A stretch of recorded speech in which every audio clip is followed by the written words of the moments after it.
Vox vota en contra del ejército de von der Leyen y se desata la polémica. Y yo entiendo que este tema, un tema muy complicado, genere un debate acalorado y también polarización. Estamos hablando de algo tan terrible como una guerra. Pero no es menos cierto que estamos sujetos a muchísima propaganda de ambos lados y que pretenden reducir todo esto a una dicotomía. Una dicotomía en la que o eres un putinejo o le das un cheque en blanco a la Unión Europea. Y como el debate se ha vuelto tan emocional, los sentimientos abarcan todo y no queda espacio para los argumentos. No queda espacio para la razón, y este es un asunto complejo y con muchas aristas. Toca hablar del poder del lobby militar, toca hablar de cómo ha gestionado en el pasado Ursula von der Leyen, y toca hablar también de por qué hay fuerzas que han votado en contra de este rearme. Es necesario hablar de esto, pero fuera del marco de debate que nos han puesto, uno en el que unos pretenden alinearnos con Putin y otro que apela al miedo para hacer lo que le da la gana. Pero antes de entrar en materia, aquí hay que resaltar que quienes están sufriendo esto son los ucranianos. Más armas prolongan la guerra. La Unión Europea ha destinado 50.000 millones de euros, pero quienes han puesto los muertos han sido los ucranianos. Y después de ese esfuerzo, no se ha logrado recuperar ese 20% del territorio ucraniano que controla Rusia. Y eso es lo más importante. Aparte de daños colaterales como la inflación, la dependencia energética que ha hecho que los países europeos financien a Putin, lo financian mientras le ponen sanciones, es surrealista. Y ejemplos como el de Libia o el de Irak nos demuestran a las claras que esto lo único que va a provocar es más dolor. Se ha criticado muchísimo a Donald Trump. Se le ha acusado de ser un belicista por intentar parar la guerra. La realidad es que ha conseguido convencer tanto a Zelensky como a Putin. Y es aquí donde está el problema. Pero no el problema para nosotros, el problema para los lobistas armamentísticos.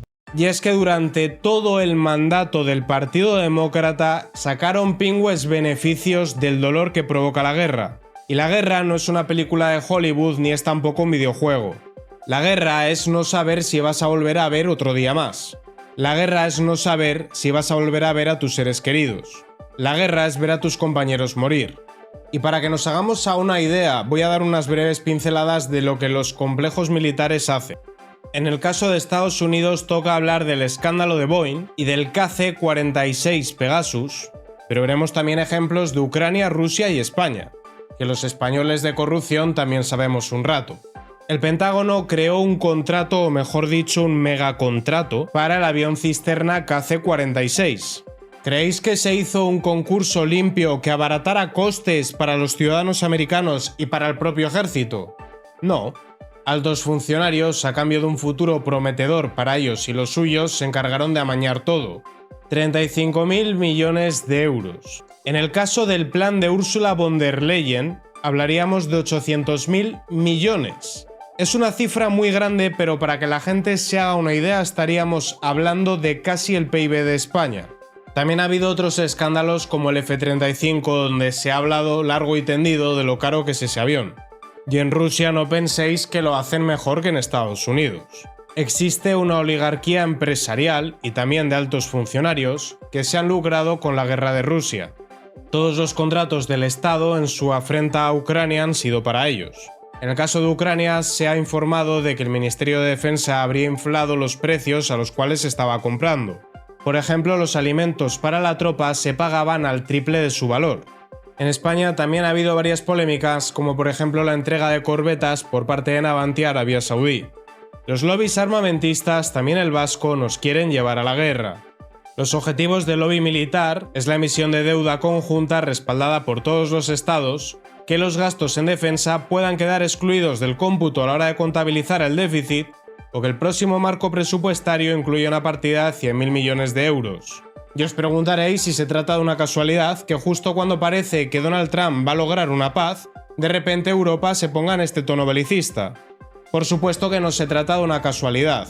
El lobby armamentístico estaba haciendo negocio con los demócratas, y ahora que los demócratas no están en el poder, lo han tenido tan sencillo como trasladar su mercado a Europa. Y ojo, porque yo soy partidario de que España, no hablo de Europa, hablo de España, tenga un ejército competente que sirva para disuadir, por ejemplo, a Marruecos de sus reivindicaciones territoriales sobre las aguas Canarias o Ceuta y Melilla. Pero estar a favor de tener un ejército competente no es sinónimo de entregarle un cheque en blanco a Ursula von der Leyen, que ya hablaremos de ella y de los negocios que ha hecho en el pasado. La industria armamentística intenta influir en las políticas o conseguir contratos de muchas maneras. Una gran parte del lobby consiste en establecer contactos. Y no es la primera vez que los eurodiputados se venden. Tenemos el Qatar Gate, el Marruecos Gate y más recientemente un caso con Huawei. La Fiscalía belga investiga una trama que sobornaba presuntamente a eurodiputados en beneficio de Huawei. Toca hablar ahora de una de las figuras más infames dentro de la política europea, Ursula von der Leyen, máxima promotora de la Agenda 2030. Recordaréis cierta enfermedad por la cual nos encerraron a todos. Se cerró la atención primaria, murieron miles de personas y además el PIB español cayó un 18,5%. Pues si recordáis el caso Koldo, parece ser que Ursula von der Leyen hizo lo mismo pero con esteroides. Ursula von der Leyen vuelve a estar bajo escrutinio. La causa, los acuerdos firmados con Pfizer para la compra masiva de dosis contra la enfermedad. Un caso aderezado por la inaccesibilidad de los contratos a la información y a los supuestos a los mensajes de texto mediante los cuales se habría concretado la compra. Adquirieron 3.000 millones de dosis. Dividan eso entre el número de europeos que hay. La justicia europea sentencia que Bruselas no fue suficientemente transparente en la compra masiva de dosis. Y esta señora es la que se va a encargar de centralizar la compra de armamento y distribuir el dinero. Y esta señora, que se ha encargado de acabar con nuestra industria y con nuestro campo, máxima promotora de la Agenda 2030 en nuestros países, es la que nos ha metido en una espiral belicista justo cuando se ha logrado alcanzar un acuerdo de paz. Y tienen el cuajo de llamarnos prorrusos cuando ellos compran gas a Putin para financiar sus guerras. Tienen el cuajo de acusarnos de dejar tirados a los ucranianos cuando precisamente ellos los están mandando a una trituradora de carne. Por todo ello, Vox y Fratelli se unen para votar la última resolución del Parlamento Europeo sobre Ucrania, o mejor dicho, sobre la creación de un ejército europeo. Pero antes de verlo, un punto que es muy importante sobre ese supuesto ejército europeo que quieren hacer. Supongamos que los sucesos del 1 de octubre concluyen, es decir, Cataluña se independiza de facto. Lo lógico sería que el Estado español empleara todos sus recursos para recuperar ese territorio. Por recursos se entiende también el ejército. Sería lo lógico y lo coherente. Bueno, ya hemos visto que la Unión Europea llega a intervenir en elecciones cuando un euroescéptico llega al poder. Por ejemplo, en Rumanía anularon la primera vuelta porque el candidato que ganó no les gustaba. Hablo de Georgescu y lo tenéis explicado en un vídeo.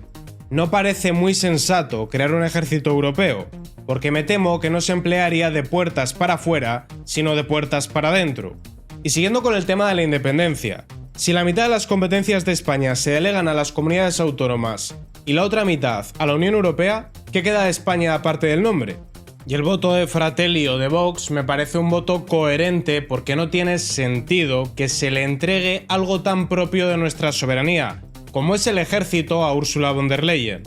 Lo realmente grave es que mientras todo esto pasa y la prensa se centra en lo que ha dicho Vox, acusándoles de prorrusos sin aportar ningún tipo de argumento, es que no se habla, por ejemplo, del blanqueamiento que ha habido de Bildu cuando Sánchez se ha reunido con ellos, aunque eso es algo que viene pasando desde hace tiempo. Con ellos han aprobado leyes, han gobernado, o que el hijo de Esteban González Pons, al igual que Pepiño Blanco, aparezcan en la investigación por los sobornos de Huawei. Tampoco es que Putin sea quien nos va a salvar de la Agenda 2030, ni mucho menos es un patriota tradicionalista. Se encargaba de difundir leyenda negra anti-española y progresismo a través de Russian Today, ha apoyado los golpes de Estado en el Sahel, pero desde luego que él sea malo no hace a los burócratas de Bruselas mejores, ni mucho menos a los lobbies y a los magnates del foro de Davos que se lucran mandando a la gente a morir.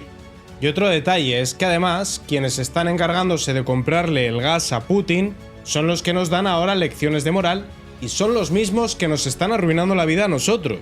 Porque quien nos sube los impuestos a nosotros es Sánchez. Quien nos dice lo que podemos y no hacer es Bruselas. Yo por la Agenda 2030 o por Ursula von der Leyen o Sánchez no estoy dispuesto a ir a ninguna guerra. Ser patriota es defender a tu país, entre otros de los políticos. No ir a morir para que gente rica se haga más rica todavía. Y aunque entiendo lo dramático de este tema, la polarización que se ha creado, que las imágenes nos lleguen al corazón, tampoco permitamos que eso se emplee para inculcar propaganda o reducir todo esto a dos posturas, dejando fuera todas las aristas que tiene este debate. Porque si lo han reducido a solo eso, es precisamente porque los interesados en que hablemos en esos términos y entremos en ese marco argumental se están lucrando. Tanto los lobistas occidentales como los oligarcas rusos. A los ciudadanos rusos esto les ha traído sanciones, y a los ciudadanos europeos esto nos ha traído inflación y deuda. A von der Leyen no, y a Sánchez tampoco. Se aplaude el esfuerzo heroico que han hecho los ucranianos, pero prolongar esto no tiene ningún tipo de sentido. No pueden ganar. Y quienes están diciéndonos lo contrario, nos lo están diciendo porque ellos sí que le están sacando beneficio a la matanza. Lince TV, política y noticias.